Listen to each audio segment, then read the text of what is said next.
여러분 안녕하십니까, 진성호입니다.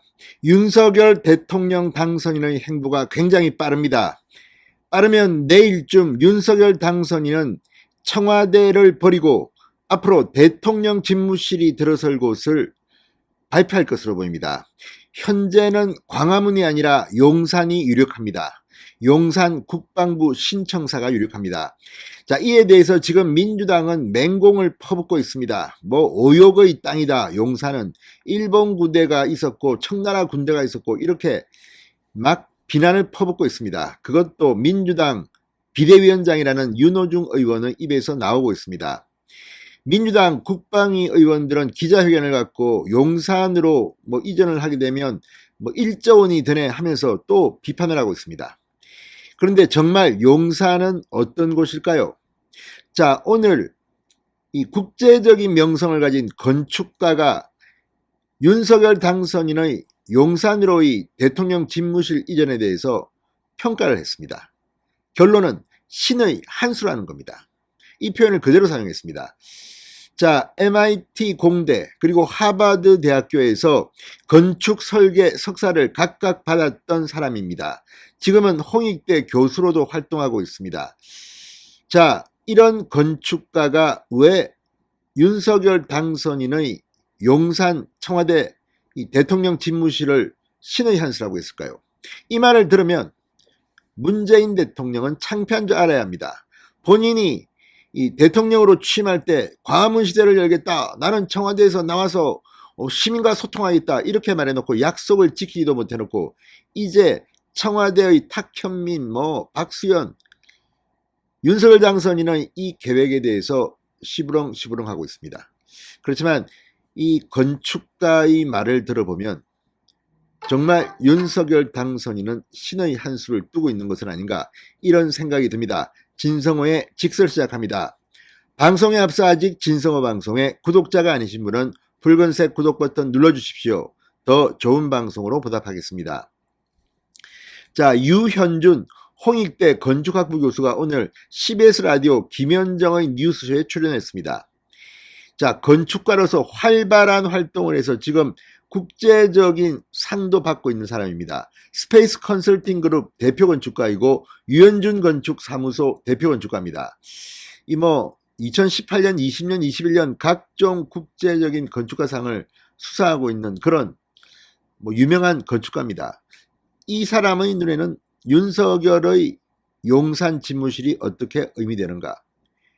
백악관을 연상시킨다는 겁니다. 그리고 이게 왜 적당한 위치인데 대해서 조목조목 설명했습니다. 자, 유현준 교수는 이 미래지향적으로 본다면 용산으로 옮기는 것이 좋을 것 같아. 용산 집무실이 되게 괜찮다는 생각을 한다. 그러면서 신의 한 수가 아닌가 싶다. 이렇게 말했습니다. 윤석열 당선인의 대통령 집무실 용산 이전 추진에 대한 이야기입니다. 그러면서 여기저기 많이 다녀봤는데 한번 용산 국방부에 강연차 한번 가본 적이 있다. 제가 태어나서 봤던 뷰 중에 제일 좋았다. 이런데 대통령 집무실 같은 거 있으면 정말 좋겠다. 거기에 왜 국방부 장관이 앉아있지? 그런 생각을 했었다고 말했습니다. 대통령이 앉아있을 자리에 국방부 장관이 왜 앉아있지? 이런 생각을 했다는 겁니다. 그러면서 왜 점령군들이 다 여기에 와서 진을 쳤는지 알겠더라. 그래서 여기 용산은 너무 위치가 좋다. 그래서 미군이 주둔했나 보다. 그나마 국방부가 여기를 차지해서 다행이다. 그런 생각을 했었다고 말합니다. 대통령 집무실이 있을 최적의 장소라는 겁니다. 자, 앞서 윤호중 민주당 비대위원장은 KBS 라디오에 나와서 용산 땅은 대한민국 국민 입장에서는 오욕의 역사가 있는 곳이다. 우리 대통령이 청나라 군대, 일본 군대가 주둔했던 곳에 꼭 가야 했는지 이해할 수 없다. 일설에는 풍수가의 자문 아니냐는 의문도 제기하고 있다. 이렇게 맹비난했습니다. 그런데 반대로 청나라 군대, 일본 군대가 주둔했을 만큼 위치가 좋다. 이제 알겠더라. 이겁니다. 이준석 대표는 이에 대해서 그러면 지금의 청와대 위치는 조선 총독부 자리 아니냐 이렇게 비판하기도 했습니다. 아무튼 좋은 자리라고 유 교수는 말합니다. 그러면서 현재의 청와대 배치와 구조, 위치에 대해서 이렇게 말했습니다. 지금의 청와대가 만들어졌을 때 당시의 배치가 정말 청와대 경호실에서 거의 디자인을 했구나. 그런 느낌이 들 정도다. 이게 소통이 될 수가 없는 구조다. 이렇게 비판했습니다. 그러니까 지금의 청와대의 근무 구조는 비서실의 어떤 활용보다는 경호실의 경호에 좋게 디자인됐다는 취지로 들립니다.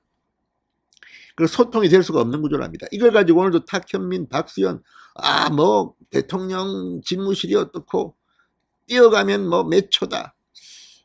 그 허구를 지금 지적하고 있는 겁니다. 이어 현대의 청와대는 수비하기에 좋은 공간이다. 한양 도읍을 정할 때 사람들의 교통수단이 걷는 거였다 보니 청와대가 괜찮은 지역이었을 것이다. 옛날에는 이게 걸어 다니니까 그렇지만 지금은 차도 타고 다니는데 뭐 이런가 이런 이야기입니다. 그러면서 그런데 지금은 자동차 시대다. 우리가 생각하는 공간의 경계 영역이 훨씬 넓어졌다. 서울도 강남으로 확장되면서 사대문 안쪽의 도읍 바운더리에서 훨씬 더 넓어지면서 중심축이 어떻게 보면 경복궁 쪽에서부터 용산 쪽으로 옮겨오는 게 아닌가라고 말했습니다. 자, 용산 이전 대신 청와대를 리모델링 해야 한다는 일각의 주장에 대해서는 용산으로 옮기는 것도 좋을 것 같아. 향후에 미군 부대가 이전을 하고 나면 거기가 용산 가족공원으로 다 오픈될 것이고 그러면 앞에 시민들이 올 수 있는 공원이 딱 있고 그 위에 청와대가 있으면 약간 백악관하고 비슷한 컨디션이 될 수 있지 않을까라고 말했습니다. 백악관을 보시면 앞에가 워싱턴 내셔널몰 같은 기념관들이 딱 있고 거기에서 백악관이 약간 언덕에 올라가게 되어 있다. 그런 구조가 나올 수도 있을 것 같다는 생각을 한다고 말했습니다.